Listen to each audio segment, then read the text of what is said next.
Hello everyone, just wanted to give everyone an update, kind of if you will, take you through a timeline of events. Think of this as an intro to the series Back to Better. My wife and I were talking and she mentioned, I can't wait to get back to normal. And I'm like, yeah, but I don't wanna go back to normal. There's some things I wanna correct. I mean, health-wise, I was okay. I mean, didn't smoke, didn't drink, didn't have COPD. I got asked those questions multiple times, which now hindsight, looking back, makes sense because I was in such bad shape. They thought I must have had some pre-existing condition, and I didn't. No heart issues, nothing. Did I eat the best? Not really. Not bad, but not great. It's mainly just due to work. I wouldn't necessarily be on a certain schedule, so I would get home after like not eating at all and eat a lot. So there's some habits there I want to change. Exercise, fitness, of course.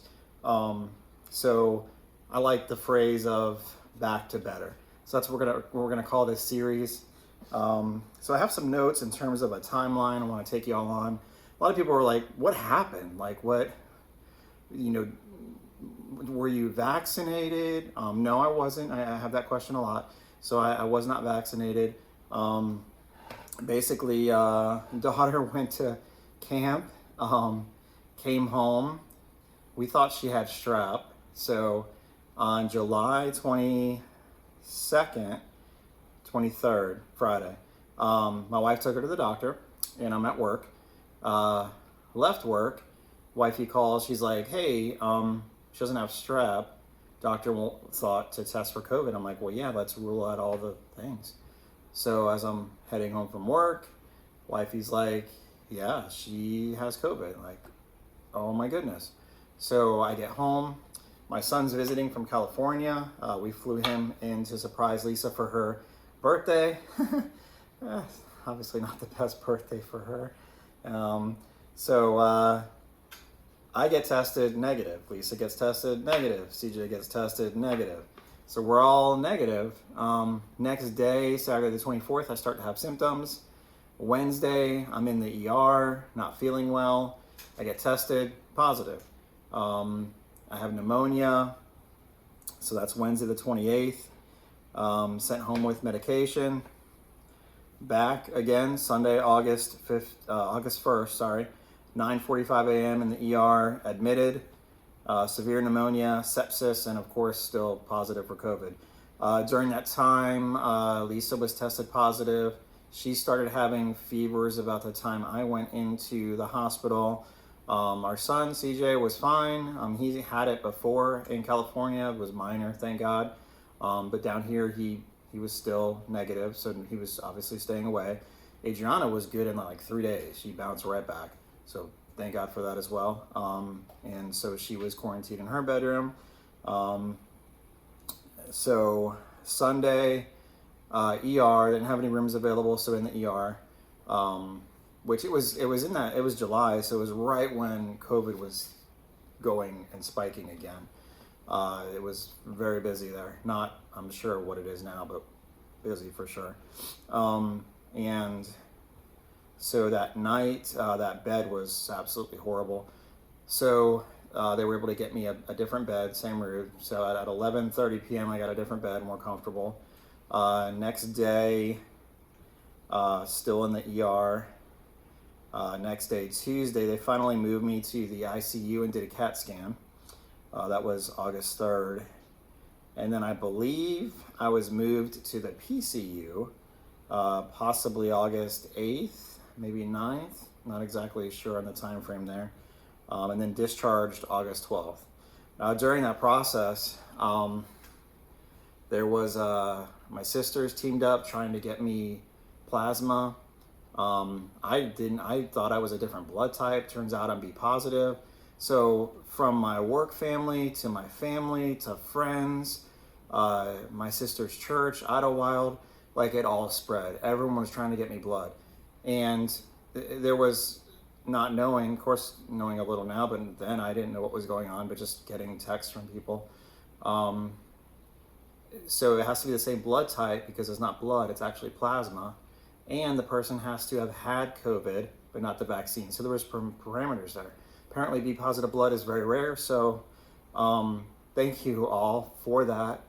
I guess there was a family at Idlewild that knew my sister that has family in Connecticut that told, try not to cry, that told her her family about me, and they were all trying to give blood too.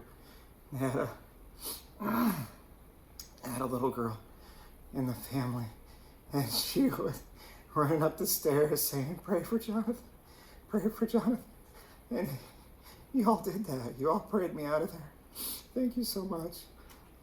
So I was able to get plasma from a woman in Jacksonville who gave it, and they got it to me. And a lot of people asked, did you feel better from it? I don't know. I was on so much stuff. I don't know what was going on really. With the different masks too, they started with this one, then we had an open face, then we went to one with a bag on it, and then they had this big hose. It felt like a dryer hose with a huge amount of forced air going, and it was warm air. And when I was in the ICU, they were trying to put that on me, and I wouldn't take it. It was just too much. It was too hot. So for a day and a half, they worked with me, different people coming in. Finally, a guy said, "Hey, I cooled it off for you." And when he did it, it didn't feel cool, but maybe subconsciously, and I was just so weak I couldn't fight anymore, and I'm just like, okay. So again, looking back, reading my wife's post, I think it was the 9th or 10th, I opened up Facebook and actually started reading all the posts, and then realizing why some of the text messages I was getting seemed like so severe, because it was bad. I didn't realize how close I was. If I wouldn't have taken that air, that oxygen, that particular one, the next step would have been on the ventilator, which that's not a good percentage to come off of at all. So praise God that worked out. They were able to work with me. Nursing staff, absolutely amazing at the hospital. There was some that weren't the best. It happens. I mean, when you're working with people that are at their worst and you're tired and you're hungry, I mean, most of the nurses, they brought food and never ate it. They're all trying to help each other, and they just did amazing.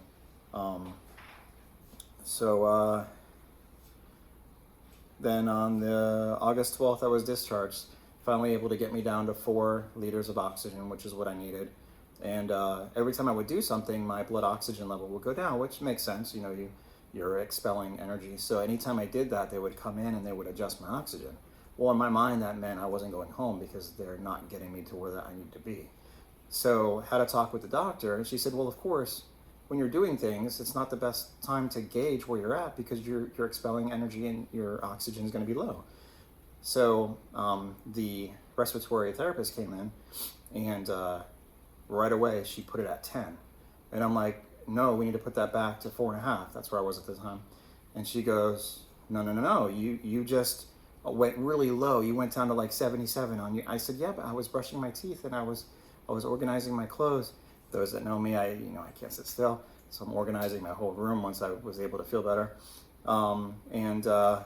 So I said, as soon as you leave, I'm putting it back down.